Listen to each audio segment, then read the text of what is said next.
fal i'tiqadu bi iradatillahi ta'ala, bagaimana meyakini terhadap sifat iradatnya Allah subhanahu wa ta'ala. Jawabnya huwa an na'taqida anna Allah subhanahu wa ta'ala mausufun bil iradati, yaitu bahwa kita meyakini seyakin-yakinnya sesungguhnya Allah subhanahu wa ta'ala yaitu bersifat dengan iradat. Wa annahu muridun, dan bahwa Allah itu berkehendak. La yaqa'u syai'un illa bi iradati, tidak terjadi sesuatu apapun kecuali dengan kehendaknya. Fa ayyu syai'in aradahu kana wa ayyu syai'in lam yuridhu fa innahu la yumkinu an yakuna. Sesuatu apapun yang ia kehendakinya pasti terjadi. Sesuatu apapun yang ia tidak kehendakinya, maka sesungguhnya itu tidak akanlah mungkin bahwa terjadi. Wallahu a'lam bishawab. Segini dulu. Bapak Ibu Saudara sekalian, kita maklumi bersama bahwa mula-mula yang wajib diketahui oleh orang yang mukallaf itu adalah mengenal Tuhan dengan yakin. Awwalu wajibin 'alal insani ma'rifatul ilahi bistiqani. Orang yang tidak kenal Tuhan, pastikan ibadahnya tidak diterima. Imam Ghazali katakan la tasihhul ibadah illa ba'da ma'rifatil ma'bud. Yang namanya ibadah itu apa? Salat, zakat, puasa, haji, hakikatnya mematuhi Tuhan yang kita sembah. Bagaimana mungkin ada orang yang patuh kepada yang disembah yang dia sendiri tidak tahu siapa yang disembahnya? Karena itu wajiblah kita mengenal Allah subhanahu wa ta'ala. Cara kita mengenal Allah itu melalui sifat-sifatnya. Dari sekian banyak sifat Allah yang wajib kita ketahui hanya 20. Dari 20 itu yang nomor berapa ini? 8 adalah iradat. Iradat. Jadi kita wajib yakin seyakin-yakinnya Allah itu punya sifat namanya iradat. Iradat. Iradat itu bahasa Arab. Bahasa petukangannya berkehendak. Jadi Tuhan itu sifatnya berkehendak. Berkehendak itu bahasa petukangannya menetapkan. Jadi yang bisa menetapkan adalah Tuhan. Menetapkan itu menentukan.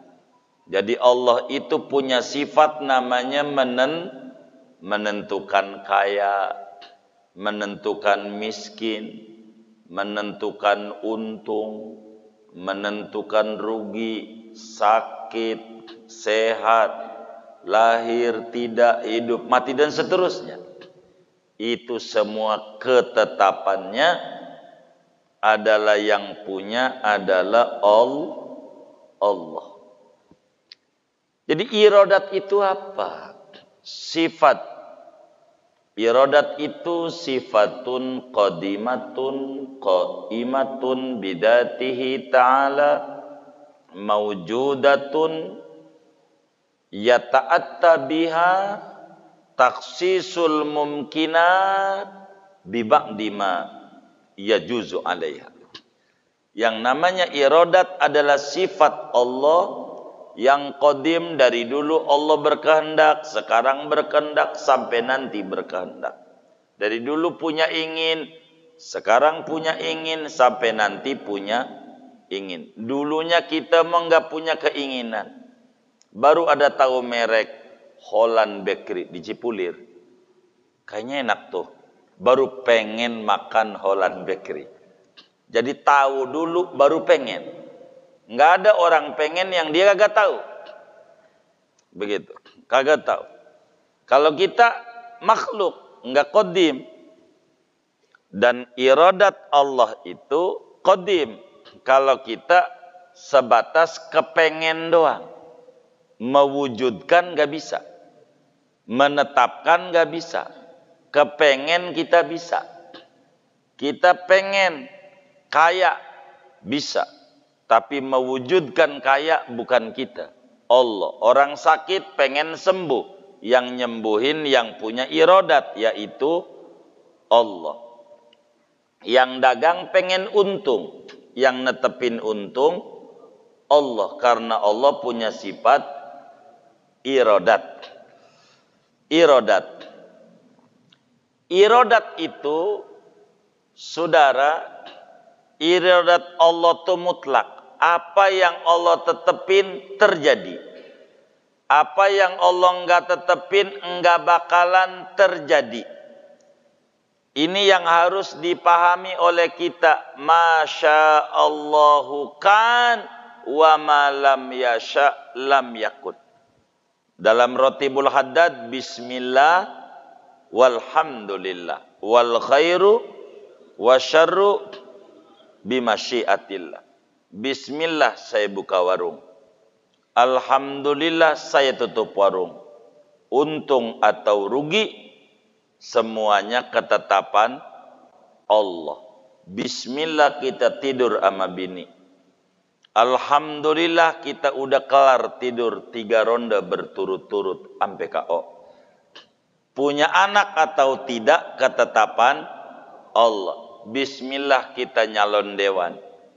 Alhamdulillah udah kelar pencoblosan. Jadi atau tidak ketetapan Allah. Begitulah hidup. Kalau paham enak dalam hidup. Allah tetepin enggak semua orang demen sama kita. Ada enggak yang benci sama kita? Ada. Banyak enggak? Banyak. Allah tetepin enggak semua orang benci sama kita. Ada yang demen enggak? Banyak enggak? Banyak. Kita harus pahami ini. Karena ini adalah iradat. Adanya kita, tidak adanya. Kita lahirnya di Indonesia apa di Mekah, warna kulitnya hitam atau putih, tinggi atau pendek, lahirnya di zaman presiden mana, semuanya ada ketetapannya. Sampai Indonesia merdeka 17 Agustus 45 sudah ditetapin sejak dahulu kala, sebelum Indonesia itu ada. Ama Allah yang punya sifat iradat. Sampai presiden pertamanya namanya Bung Karno. Sampai pada tingkat lanjutannya ada juga tukang kayu yang bisa ngobrak-ngabrik pohon beringin, bisa roboh sama kayu. Itu bisa. Pohon aja itu bisa. Semuanya ada ketetapan dari Allah. Semuanya. Sehingga yang harus dipahami oleh kita, saya mau nyingkat nih ngaji iradat ini. Saya pengen tauhid kita balik kayak zaman salaf. Bagaimana itu? Tauhid lapisan tasawuf. Supaya kita paham dan enak. Kita harus bedakan antara iradat dan murad. Antara qada dan makdi. Antara qadar dan makdur. Ini kudu paham.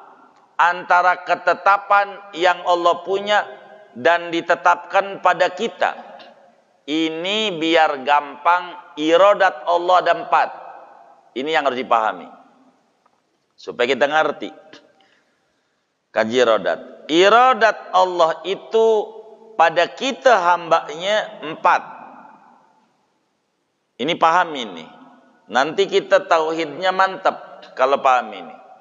Pertama, iradat taat, nurut bakti. Ini kayak ngaji, namanya iradat taat. Kedua, iradat maksiat. Ketiga, iradat nikmat.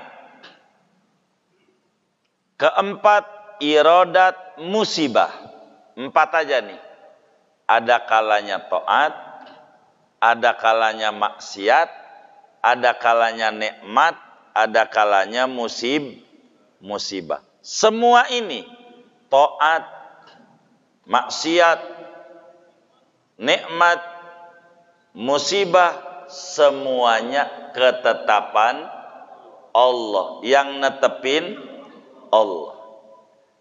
Pahami ini taat, maksiat, nikmat, musibah, iradat Allah.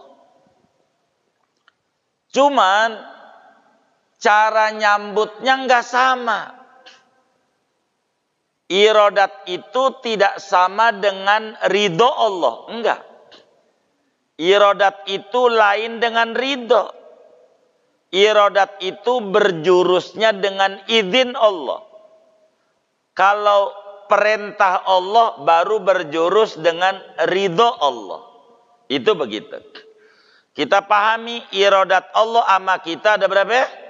4. Pertama, taat. 2, maksiat. 3, nikmat. 4, musibah.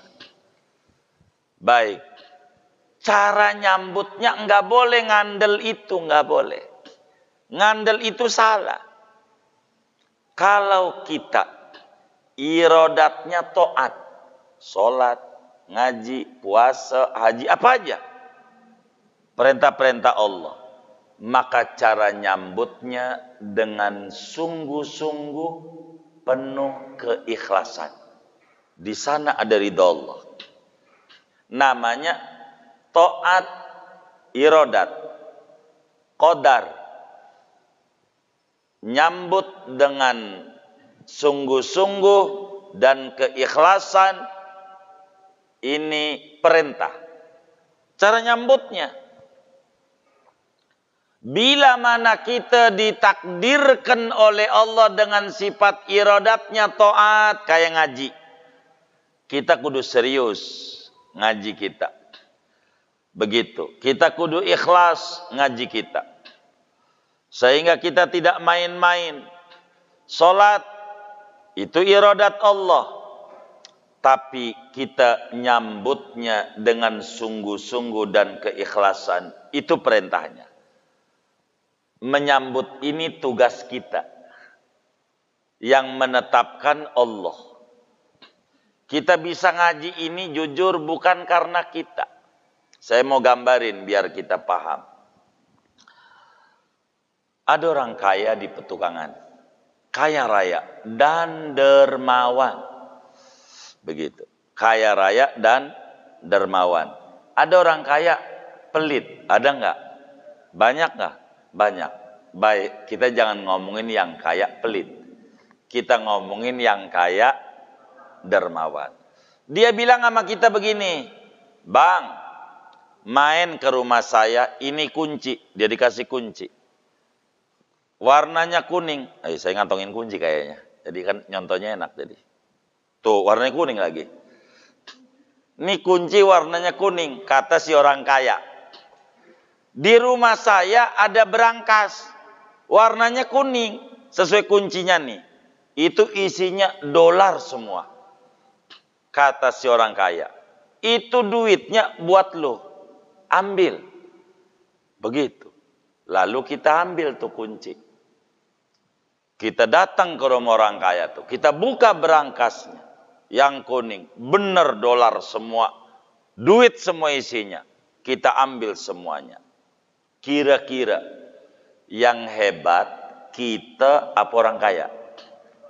Kira-kira menurut sampean? Hah? Orang kaya. Kita hebat enggak? Enggak. Orang kuncinya dikasih tinggal ngambil doang. Yang hebat mau dia ngasih kunci sama kita. Jadi yang berhak sombong, berhak bangga orang kaya karena dia ngasih kunci. Kalau kita metimbang ngambil karena kuncinya udah ada, maka tidak layak kita riya, tidak layak kita sombong. Wong kuncinya udah dikasih. Baik. Kita ngaji, malam hari ini di Darul Falah, kita ukur, kira-kira kita datang nih ke masjid, nyawanya punya siapa? Saya tanya nih, punya siapa nyawanya? Allah. Kaki yang buat kita apa Allah? Allah kaki kita. Mata, sampai kagak nabrak-nabrak kita melek nih ke masjid, punya kita, punya Allah. Allah. Tangan buat nenteng-nenteng buku, punya kita, punya Allah ini. Allah. Semuanya Allah punya. Lalu kemudian kata kita, hebat gua ngaji. Kagak ada hebatnya. Yang hebat mah yang ngasih kunci. Nih, saya mau biar litakribil fahmi, biar gampang mencerna agama. Begitu. Enggak layak kita sombong ngaji. Hebat gua, kagak ada yang hebat. Gitu. Orang kaki punya Allah, segalanya dari Allah, mananya yang hebat? Kalau kita ngandelin diri, jadi masalah. Bisa ujub, bisa sombong, bisa riya, karena kita mengaku-aku yang bukan kita punya. Sampai kemudian kita berangkat dari rumah ke Darul Falah, Allah irodatkan kita taat, ngaji. Cara kita nyambutnya kudu serius, kudu ikhlas. Makanya di hikam tuh, hikmah pertamanya itu min alamatil i'timad 'alal amal nuqsanur raja inda wujudiz zalal. Kalau bahasa lainnya, kalau kita pengen masuk ke sana, la haula wala quwata illa billah. Paham tuh di situ. Bahwa kita nggak ada daya, kita nggak ada upaya, semuanya pertolongan Allah. Allah yang ngasih kita taat. Hebat abang sedekah? Enggak. Yang hebat mau Allah. Allah yang bagi. Tapi kan dari abang? Enggak juga. Sebab duit yang saya bagi sama yang ada di rumah banyakan lah yang di rumah. Dikit. Yang boleh hebat mau Allah, bukan kita. Maka pujilah Allah. Allah, saya mah cuman kasir Tuhan. Puji aja yang punya uangnya. Sama Allah. Jangan muji saya. Sebab kalau ente muji saya, besok saya kagak bagi, ente bakal nyala saya. Benar nggak? Begitu. Nggak bagi. Kaya padahal, tapi kagak ngorban Darul Falah. Minta kupon, mau minta kupon. Ada yang kayak begitu tuh?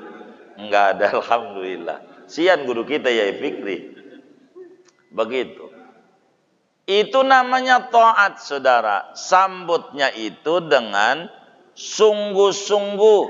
Jadi bil jiddi wal ijtihadi wal ikhlas. Cara menyambut irodat Allah. Biar kita rapi. Kedua, maksiat. Mohon maaf, kita nggak ngaji, kita nggak sholat, kita nggak puasa, apa aja ada maksiat. Itu kita harus pahami dari sisi qadar. Ini Allah punya ketentuan sampai kita mabok umpamanya. Minum teh botol cap topi miring. Itu kita minum. Ini dengan kita minum itu takdir Allah. Enggak boleh nyandar itu, salah, dosa kita. Namanya salah nyambut. Benar ini takdir Allah. Cuman bagaimana cara mensikapi irodat ini? Irodat maksiat. Cara nyambutnya dengan taubat dan istighfar. Itu tugas kita. Coba. Nabi Adam alaihi salam makan buah yang dilarang. Dan kitab kita ini cakep. Nanti bakal ada tuh materi Nabi Adam. Dosa enggak Adam? Nanti bakal begitu tuh. Ada nih di kitab kita. Di tengah. Insya Allah bakal ketemu. Nabi Adam makan buah yang dilarang. Dibujuk oleh bininya. Emang bini tuh kadang suka begitu tuh. Begitu tuh. Jadi kalau mau jujur, yang korupsi di Indonesia tuh, yang korupsi perempuan sama laki-laki. Kira-kira banyak mana yang korupsi? Yang benar nih, yang korupsi laki-laki sama perempuan banyak mana? Laki-laki. Tuh. banyak laki-laki. Begitu tuh. Itu yang banyak. Lalu ditanya tuh sama guru soleh tuh. Itu kira-kira si laki-laki ini bisa korupsi, digelitikin siapa ini? Perempuan. Siapa? Bininya. Emang bini itu tuh kan gelitikin. Dulu dari engkongnya. Kong siapa? Kong Adam. Jadi dulu Siti Hawa tuh ngegelitik Nabi Adam. Ambil aja bang. Begitu. Lama-lama lupa Nabi Adam. Kalau itu tuh didekati aja jangan. Apalagi ngambil. Apalagi makan. Makan Nabi Adam. Lupa. Kira-kira dosa enggak? Dosa enggak? Hah? Kenapa? Hah? Lupa. Kata Allah, walaqad ahidna ila adama min qablu fanasiya walam najid lahu azma. Udah aneh bilangin tuh Adam wanti-wanti, awas lu jangan makan, ngambil, deketi aja jangan. Dah Adam lupa, kata Allah. Yang namanya lupa kagak dosa. Cuman karena Nabi Adam ini akhlaknya mulia, taubat. Rabbana zolamna anfusana. Pada lupa aja taubat. Kalau kita sengaja kagak tobat-tobat juga. Begitu. Enggak ngerti nih sama tauhid berarti. Yang lupa aja pakai taubat. Tuh lupa. Nabi Adam tuh. Lupa. Taubat. Begitu. Cara menyambut dosa tuh dengan taubat. Jangan kita enggak ngaji. Jangan kita enggak sholat. Bang, yuk sholat yuk di mana? Masjid Darul Falah. Lu jangan ajak-ajak gua sholat. Nanti juga kalau gua dapat hidayah, gua sholat tanpa lu ajak. Tuh yang kayak begini namanya enggak paham sifat iradah, ngandel sama takdir. Kalau yang model kayak begini nih, hukum aja kurungin di kamar, jangan dikasih makan. Minggu aja. Kira-kira bagaimana? Modar. Kenapa tuh? Mati. Dia bilang, Pak makan. Lu jangan minta-minta makan sama gua. Kalau Allah kasih kenyang, lu kenyang walaupun gua kagak kasih, makan tahan aja. Sampai 3 minggu lagi biar sebulan. Tuh. Salah. Enggak boleh kita ngandel sama takdir. Enggak boleh. Di dalam bab taat dan maksiat. Bab maksiat ini jangan ngandel sama takdir. Gua kan nyolong, Allah juga takdirin. Jangan. Dosanya gede banget. Salah dia. Salah. Ngandel begitu. Enggak boleh. Di dalam kemaksiatan, justru bila kita ditakdirin maksiat, maka Allah punya mau kita disuruh sambut dengan taubat dan istighfar. Kalaulah Nabi Adam tidak makan buah yang dilarang, kita nggak tahu bagaimana cara taubatnya sama Allah. Akhirnya kita jadi paham, oh no, lupa aja ya pakai taubat, hebat amat. Oh berarti taubat tuh banyak tingkatan. Begitu. Kita bakal paham ke sana. Kalau kita maksiat, taubat. Maksiat lagi, taubat lagi. Jangan sampai kita bilangin, ada seorang supir mobil. Kata bosnya, Pak, mobil dicuci tuh kotor banget. Dia bilang, bos begini, ini kan musim hujan, mendung. Jadi percuma, habis kita cuci setim juga ujungnya kotor lagi. Karena bos ini udah ngaji iradat malam Sabtu, maka si bos itu enggak marah ketika mobilnya enggak dicuci. Iya baik deh, benar juga ya. Iyalah. dicuci bakalnya kotor lagi hujan. Udah nggak usah. Baik, kalau begitu kita jalan aja. Siap bos, jalan. Itu muter aja ring road. Muter. Enggak keluar-keluar. Udah kayak haji aja tawaf. Itu mobil gelarnya mabrur kalau 7 kali. Kata si anak buah sampai jam 2 dia nanya, bos, enggak makan. Saya jujur aja bos lapar. Ini udah jam 2. Si bosnya jawab begini, buat apa makan toh ujungnya lapar lagi.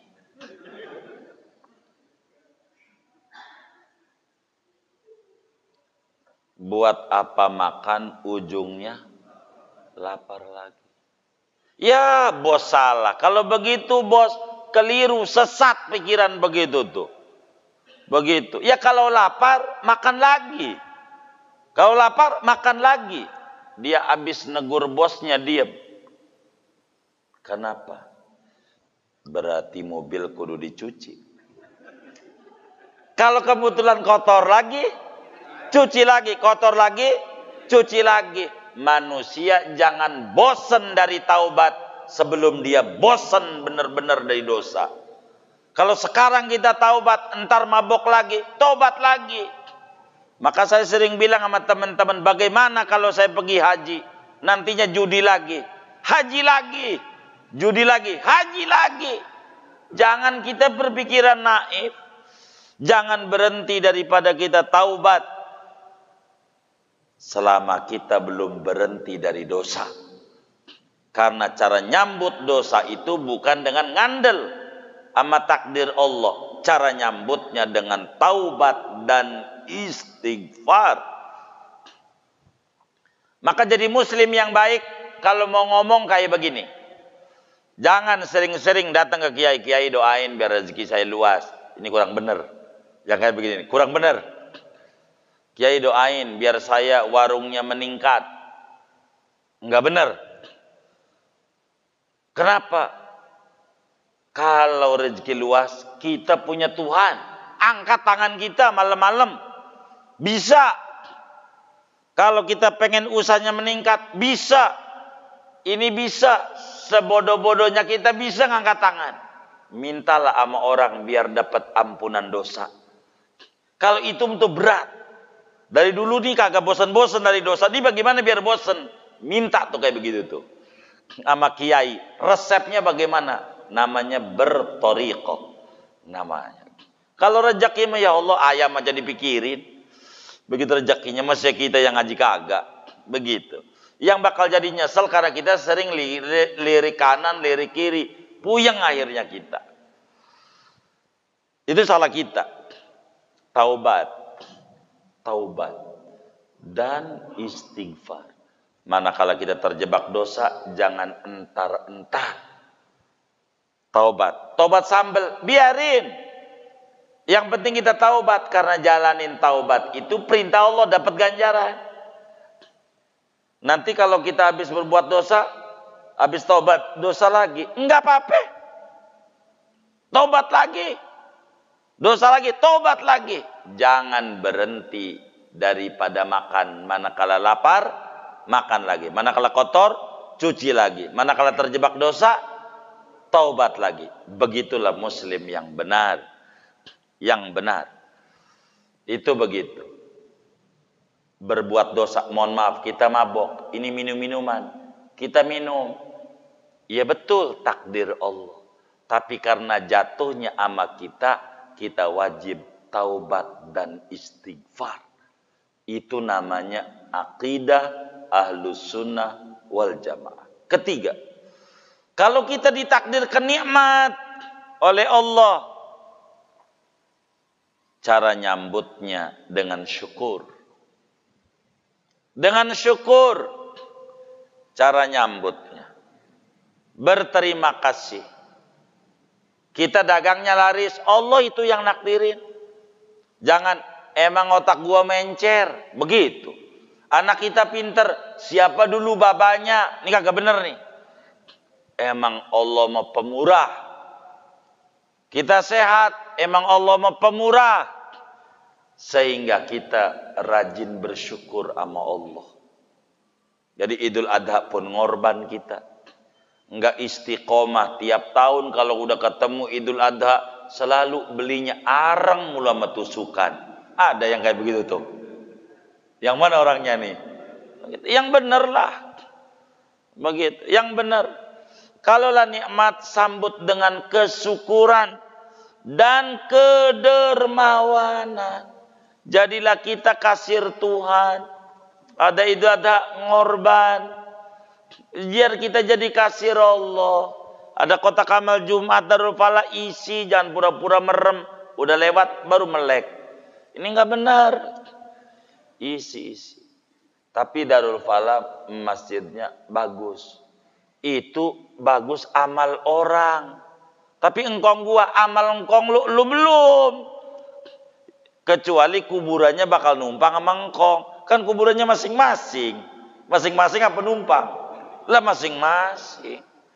Jangan kita bangga dengan ibadah orang lain. Itu kan ibadahnya engkong, ibadahnya baba, ibadahnya encang, dan seterusnya. Ibadahnya orang. Ya dia yang bangga, kita belum. Biar kita juga kudu masuk surga.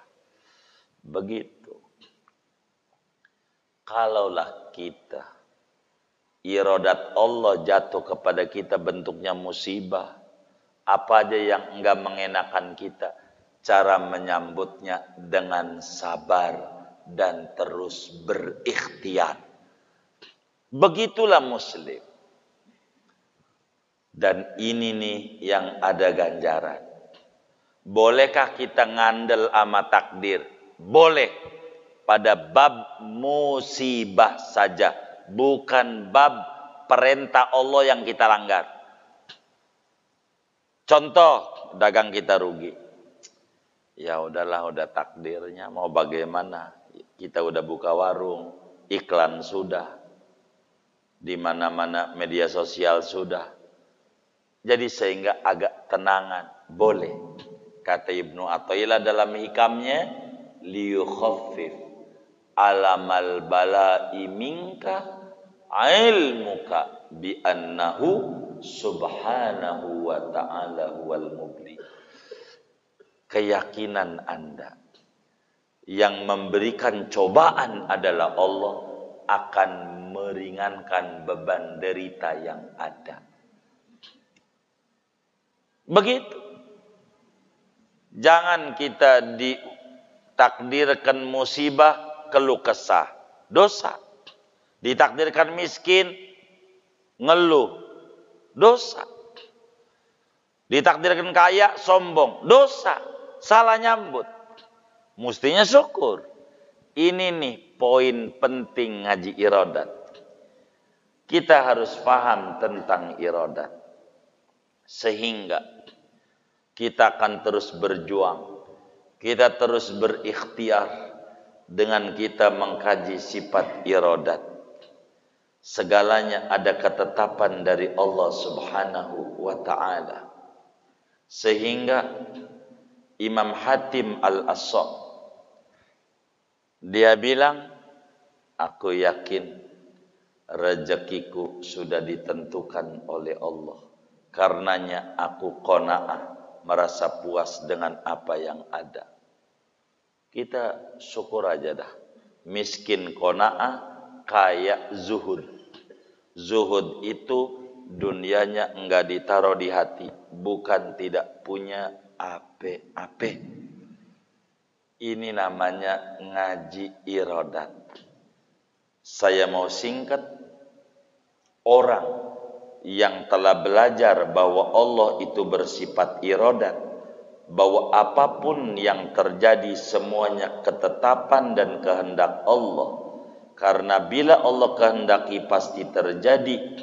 Bila Allah tidak kehendaki, tidak bakalan terjadi walaupun semua orang mengusahakannya. Maka kita tidak akan lari dari setiap persoalan yang menimpa kepada kita, kecuali larinya kepada Allah. Kita akan banyak berharap kepada Allah, dan kita akan mengerahkan keinginan kita menuju kepada apa yang di sana ada ridhonya Allah Subhanahu wa ta'ala. Karena itu saudara, jangan kita ngomongin surga dan neraka. Kita orang ini perlu ibadah. Surga dan neraka biarkan itu Tuhan yang menetapkan. Apapun akhirnya kita surga peneraka, yang namanya ibadah menguntungkan kita. Bila ternyata ketetapan kita surga, kita butuh untuk meningkatkan surga kita derajatnya. Bila kita ketetapannya ternyata neraka, maka dengan ngaji dan ibadah ini setidak-tidaknya menghilangkan penasaran. Benar enggak? Masih mendingan kita masuk neraka karena patuh sama Allah dibanding masuk neraka karena maksiat kepada Allah. Saya kembangkan biar paham. Untung dan rugi kalau kita dagang, ketetapan Allah.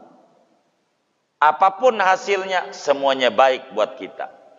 Kalau ternyata ketetapan Allah itu untung, maka dengan maksimalnya kita dagang, kita pengen meningkatkan kualitas bisnis kita.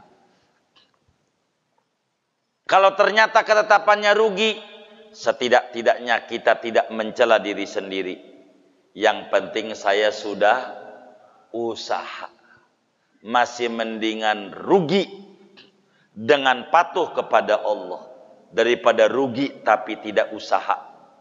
Usaha dulu, jangan pikirkan hasil. Proses tugas kita, sukses tugas Allah.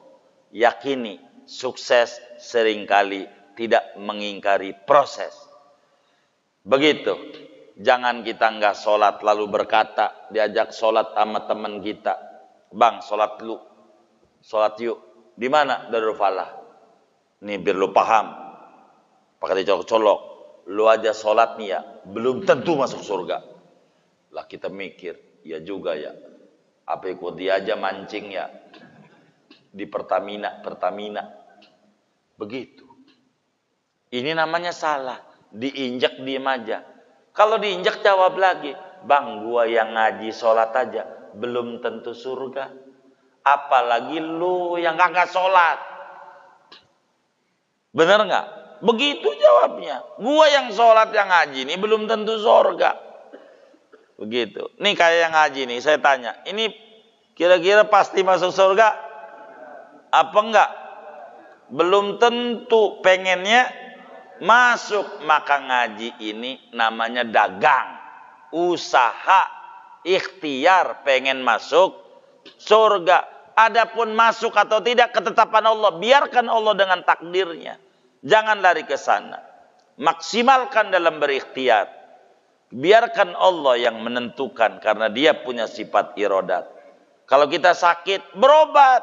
Jangan ngeluh. Itu minum obat pakai dibanting, obatnya begini. Obat tai doang. Menang harganya mahal 1 juta, sembuh juga ora. Ada nggak yang kayak begitu tuh? Ini belum ngaji tauhid. Tugasmu berobat. Sembuh mah tugas Allah. Kagak ada rumah sakit yang hebat. Nggak ada. Semua rumah sakit ada ruang mayatnya. Ada nggak? Mananya dokter aja mati. Apalagi kita yang bukan dokter. Begitu. Tapi ikhtiar itu perlu. Ini yang kita pahami. Jangan nggak ikhtiar. Itu penting. Dalam bab ngaji iradat. Jangan kita enggak.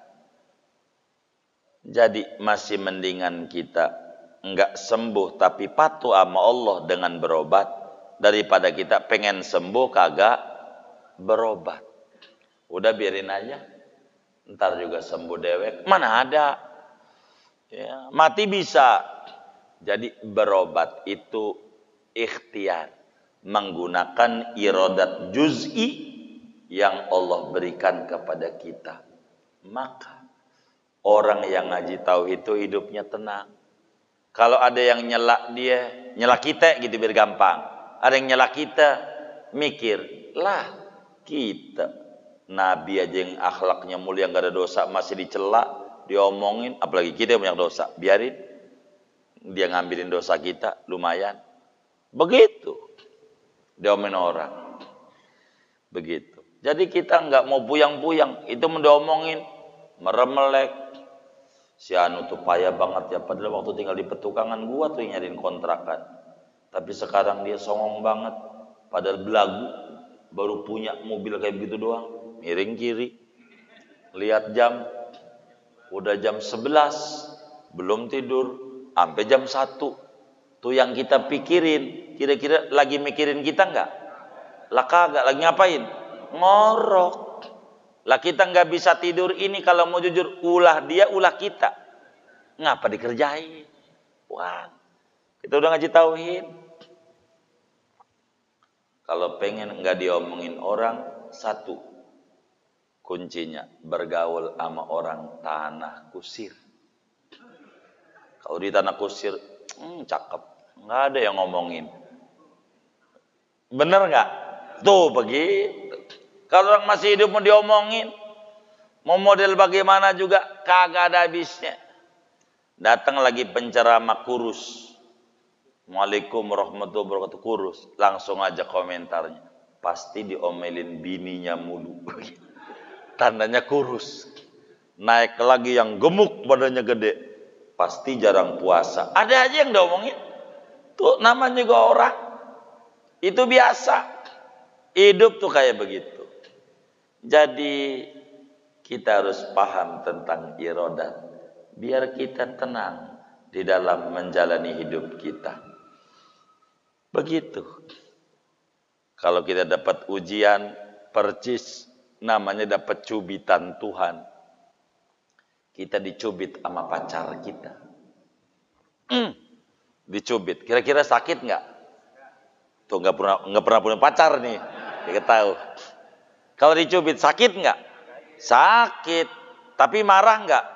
Enggak. Kenapa? Yakin yang nyubit, yang cinta sama kita. Lah, ini yang ngasih ujian Allah. Yang demen sama kita, nyiptain kita, ngasih nyawa sama kita. Nggak mungkin Allah ngasih ujian kalau Allah benci. Kita pahami. Dan kita pahami antara ujian sama hukuman. Beda. Ada orang habis nyolong, masuk penjara. Kita tengok, bang yang sabar ya. Yang sabar. Ya kapan tobatnya? Itu kalau orang habis nyolong, masuk penjara. Kira-kira ujian apa hukuman? Lah, hukuman. Mau jangan begitu cara ngomongnya. Sabar bang, sabar. Bukan. Bang, udahlah insaf bang, insaf. Begitu. Kalau orang benar difitnah masuk penjara, namanya baru sabar bang. Begitu. Kita harus bedakan mana ujian, mana hukuman. Begitu kita dagang rugi, cek. Ini dagang rugi, ini ujian apa hukuman? Lihat sama kita. Kemarin habis nipu orang enggak? Habis nipu orang. Begitu. Jual tiren, ayam mati kemarin. Benar enggak? Begitu. Kita jual, sekarang ada yang beli. Sepi. Sabar bang. Ya salah ini gurunya. Lu habis berbuat dosa. Kudunya jawaban kita, taubat. Begitu kita harus paham tuh. Ini seretnya rezeki kita. Ujian apa hukuman? Cek. Kayaknya mau yang udah pasti mau hukuman, wong gua dosa mulu. Tobat, istighfar, entar dibuka sama Allah jalan rezekinya. Begitu. Jadi kita harus paham jalur-jalurnya nih. Paham. Tobatnya mana? Di Mekah, di Mekah. Lah bukan. Kalau lu nyolong, korupsi, nggak usah ke Mekah. Begitu. Dipikir dengan dia ke Mekah, habis dosa, kagak, balikin. Cara tobat itu beda-beda. Begitu, beda-beda. Nah ini nih yang harus pahami tentang iradat. Singkatnya, wajib menurut akal. Allah Subhanahu wa taala bersifat iradat. Akal sehat tidak terima kalau sampai Tuhan itu tidak punya iradat. Maka kalau kita doa, pahamin. Ini yang sering kali kita ngambek. Ada nggak orang tahajud seminggu karena pengen warungnya laris? Udah seminggu nggak laris, berhenti tahajudnya. Ada nggak yang kayak begitu tuh? Ada nggak ini? Banyak nggak? Oh banyak. Tuh begitu. Kenapa dia berhenti? Ngambek. Siapa yang diambekin? Allah. Kira-kira benar apa salah? Salah dia. Jangan kerjain kayak begitu. Istiqomah aja. Karena nggak ngerti. Doa itu bukan mau maksa Allah, bukan. Dikata doa itu dikata mau menekan Tuhan. Sampai nangis-nangis. Allah nggak kasihan. Kasihan banget nih nangis-nangis. Gue kasih juga. Enggak. Begitu. Kalau begitu namanya Allah tidak punya iradat. Allah maunya ngikuti kita. Justru kita nggak punya iradat. Kita kudu maunya ngikuti Allah. Itu Allah kudu nurut mula sama kita. Begitu. Kalau Allah kagak nurut nih sama kita, ngambek. Salat duha seminggu doang. Habis itu berhenti.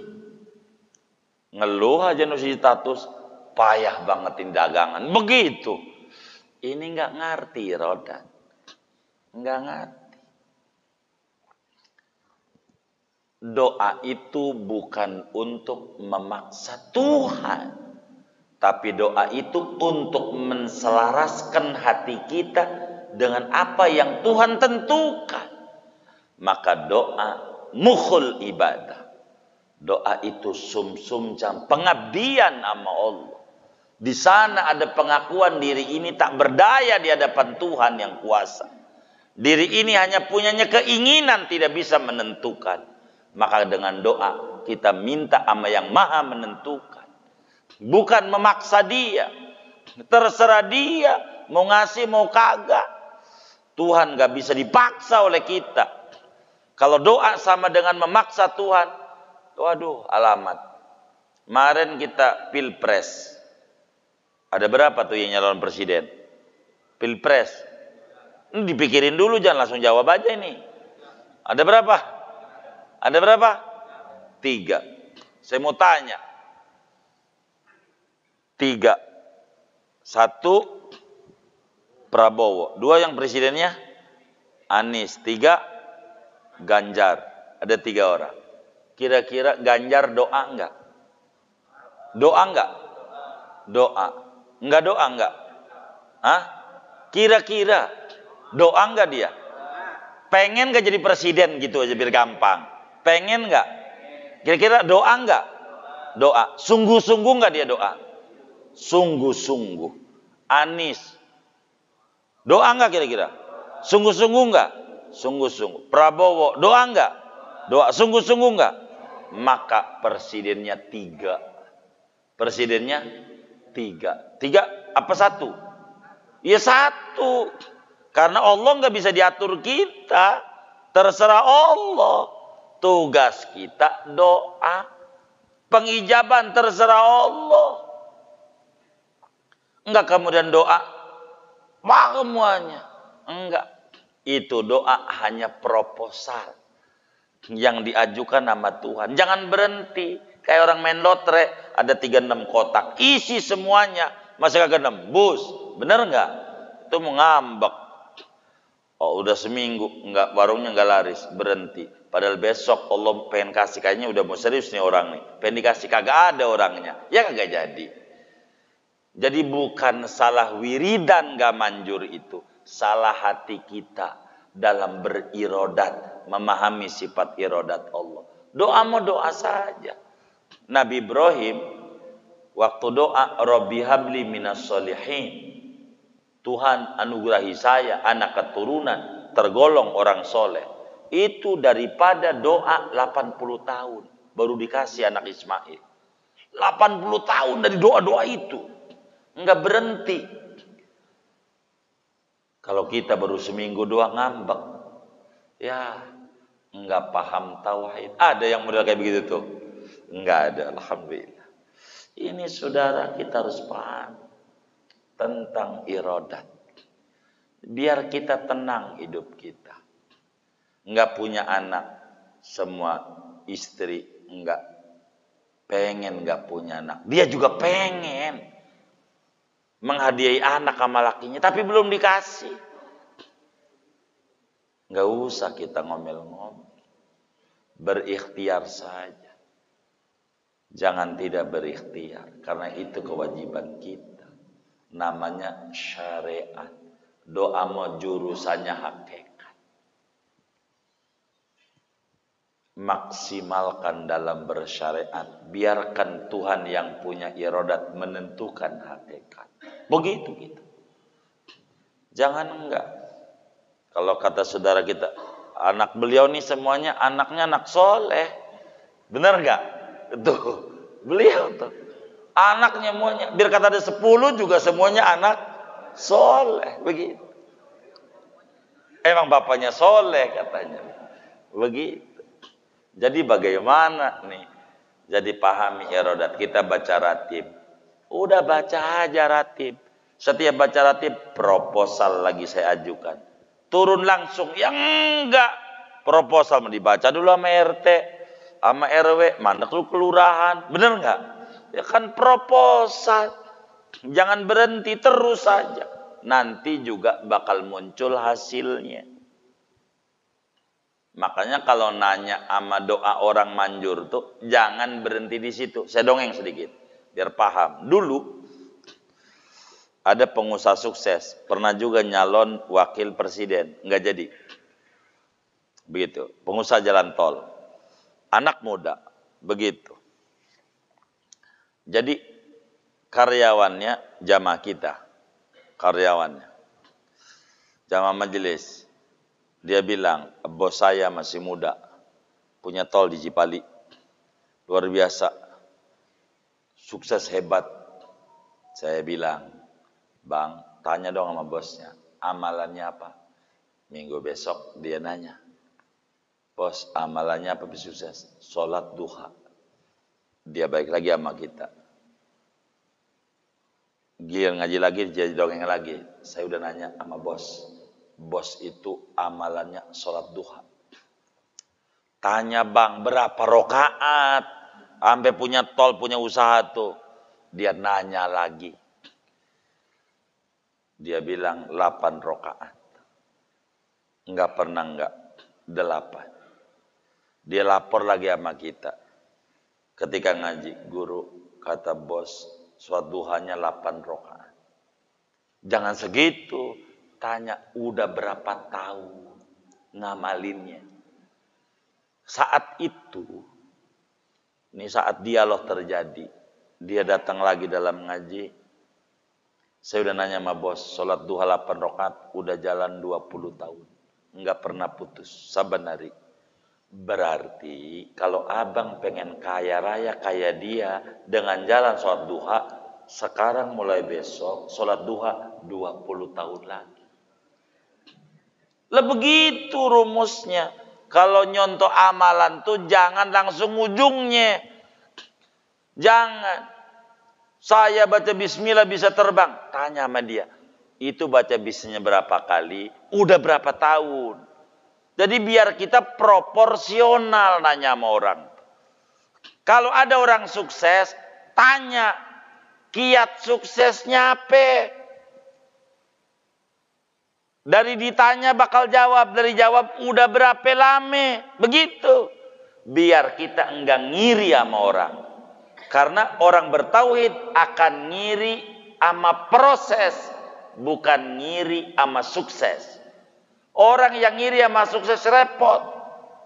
Ada orang punya mobil, dia sama sukses. Belum tentu urut dulu. Supaya kita bisa menjalani anak tangga demi anak tangga, kesuksesan kayak dia. Nggak ada ujuk-ujuk. Nggak ada. Ujuk-ujuk. Nggak ada. Semuanya berproses. Laisal mar'u yuladu aliman. Innamal ilmu bitta'allum wa innamal hilmu bittahallum. Kagak ada bayi baru lahir udah bisa lari. Kagak ada. Andai ada namanya tuyul. Namanya apa? Iya. Kagak ada. Semua juga bayi itu lahirnya kayak begitu. Belajar merangkak. Terus lagi belajar pegangan. Belajar jalan. Baru lari. Manusia berproses. Allah melatih nyiptain langit sama bumi 6 hari. Berproses. Nggak ada orang ujuk-ujuk kaya. Nggak ada. Itu ada ujuk-ujuk wapres. Nggak ujuk-ujuk. Prosesnya lama. Lama. Kawinin dulu. Tante amancing. Gitu. Yang punya jabatan ini. Suruh dia gitu. Kira-kira ujuk-ujuk apa berproses? Lah berproses lama. Cuman kita lihatnya ujungnya. Enak banget lah kagak. Berprosesnya lama. Begitu. Enggak ujuk-ujuk. Lah kita nyalon kagak pengen jadi wapres. Kan kagak ketemu. Begitu. Ada proses. Ada teman kita kaya di petukangan. Tanya usahanya apa. Bagaimana cara usahanya. Berapa lama. Kiatnya apa. Bakal kita jadi orang cerdas. Enggak bakal kita ngiri sama tetangga kita yang kaya. Karena segalanya berproses. Kalau mau ngiri, ngiri ame proses. Bukan ngiri ame sukses. Ini yang paling pokok sama kita. Agar supaya kita paham tentang sifat irodat. Sehingga hidup kita tenang. Tenang. Dan hidup kita gemar sama ibadah. Kenapa salafus soleh gemar ibadah? Karena mereka mengerti irodat. Cara nyambutnya dengan sungguh-sungguh penuh keikhlasan.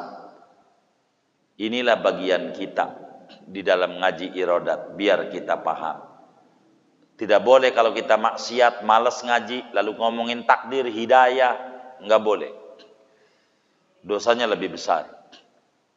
Enggak boleh. Karena Allah tidak bisa dipaksa oleh kita hambanya. Segalanya dia punya menentukan. Bisa saja yang doa sholat miskin. Bisa aja yang sholat kagak, ratib kagak ngerti. Baru ratib, sholat kagak, kaya. Bisa aja. Karena segalanya terserah Allah. Tapi ada hikmah. Dan ini tugas kita mencarinya. Sehingga orang yang paham irodat hidupnya tenang. Kalau miskin tidak mengeluh. Kalau kaya tidak sombong.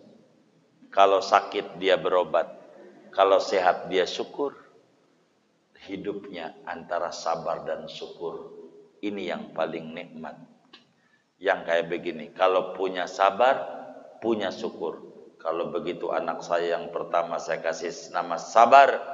Anak kedua saya kasih nama syukur. Jadi saya punya sabar, punya syukur. Bukan begitu. Nanti kayak anak soleh tadi lagi. Begitu. Begitu. Jadi kita harus paham tentang irodat agar supaya kita mengerti hidupnya kita bersyariat, kita tidak ngandelin hakikat. Mudah-mudahan Allah berikan kita tauhid yang benar, akidah yang mantap, mengikuti manhaj ahlus sunnah wal jamaah. Amin. Al-Fatihah.